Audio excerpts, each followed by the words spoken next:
This no-bake chocolate cheesecake is rich, decadent and indulgent. It's quick and easy to make and doesn't require an oven.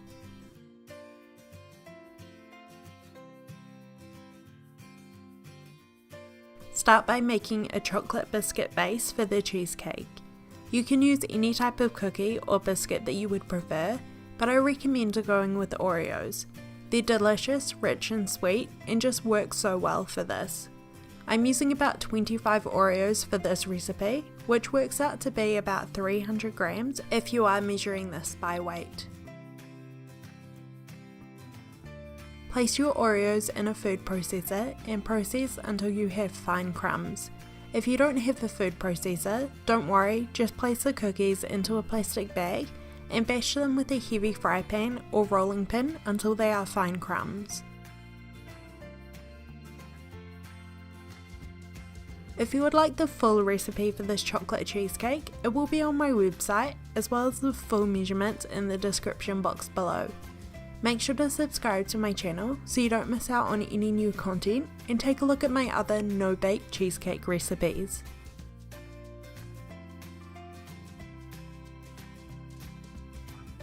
Transfer the cookie crumbs into a mixing bowl and measure out your butter.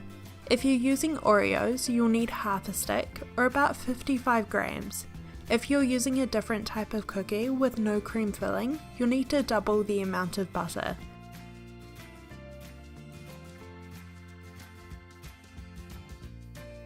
Melt the butter in the microwave or in a saucepan and pour over the Oreo crumbs. Mix well until you are left with a wet sandy texture.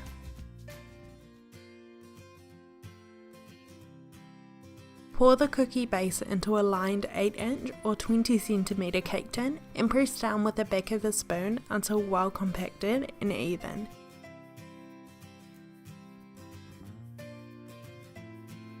Place into the fridge to set while we work on the chocolate cheesecake filling. Clean up any crumbs from the base and start on the cheesecake filling. For a good chocolate cheesecake, you need really good quality dark chocolate. Don't use baking chocolate or chocolate chips, as often these are made with oil instead of cocoa butter, meaning they are just nowhere near the quality of a good block. I'm using Whittaker's dark chocolate, which is 50% cocoa solids, so it has a good flavour and sweetness without being too bitter for this cheesecake.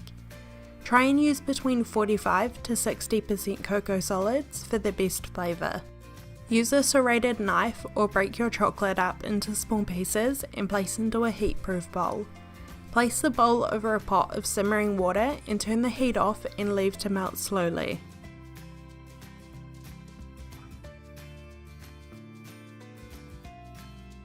While the chocolate is melting, whip the cream. You'll need 400 ml, which works out to be 1 2/3 of a cup. Pour the cold cream into a large bowl and start to whip with a whisk. You can do this with a hand mixer if you would prefer, but it doesn't actually take that long to do it by hand. If you ever have trouble whipping cream, or you always overwhip it, I have a video full of tips and tricks for getting the perfect whipped cream, even how to fix it when you've overwhipped. I'll have it linked below if you want to take a look.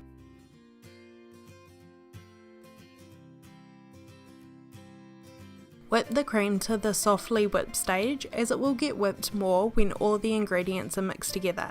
Set the cream to the side.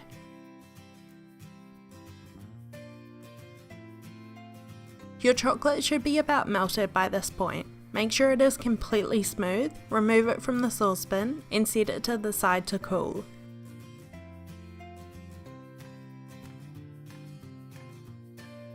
In a clean bowl, add the room temperature cream cheese and measure out the icing sugar or powdered sugar. Both the same ingredient, they just have different names depending on where you live in the world. You'll need half a cup, but if you're using a milk chocolate or a sweeter chocolate, I would recommend cutting down to 1/3 or 1/4 of a cup so the cheesecake isn't too sweet. Beat the cream cheese and sugar together with a whisk until completely smooth. This is much quicker and easier if your cream cheese is at room temperature. Let me know what your favourite flavour of cheesecake is and if you have any requests for a recipe. I love fresh and summery tasting cheesecakes like berries or passion fruit, although this chocolate cheesecake is probably my second favourite. It's absolutely delicious and you need to try this recipe. Now just combine everything together. Pour the softly whipped cream and melted chocolate into the bowl and mix with a whisk until everything is evenly combined. This may take a little bit of whisking, but don't worry as the cream won't get over whipped.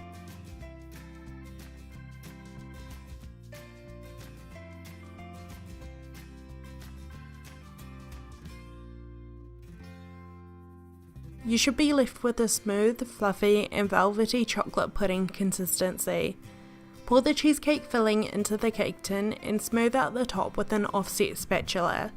Tap it on the bench a few times to remove any air bubbles and place back into the fridge.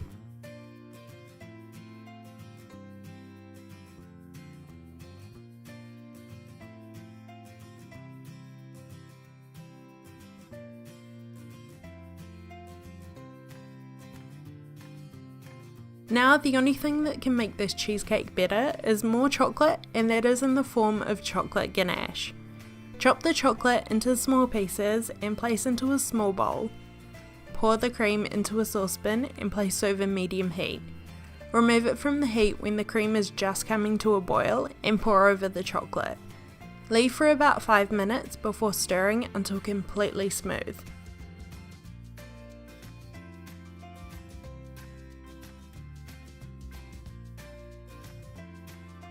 Pour the ganache over the cheesecake, tap it on the bench to remove any air bubbles, and place into the fridge or freezer for at least 4 to 6 hours or overnight. Now just cut a slice, share around and enjoy. Thank you for watching, I hope you enjoyed this recipe and I will see you on my next video.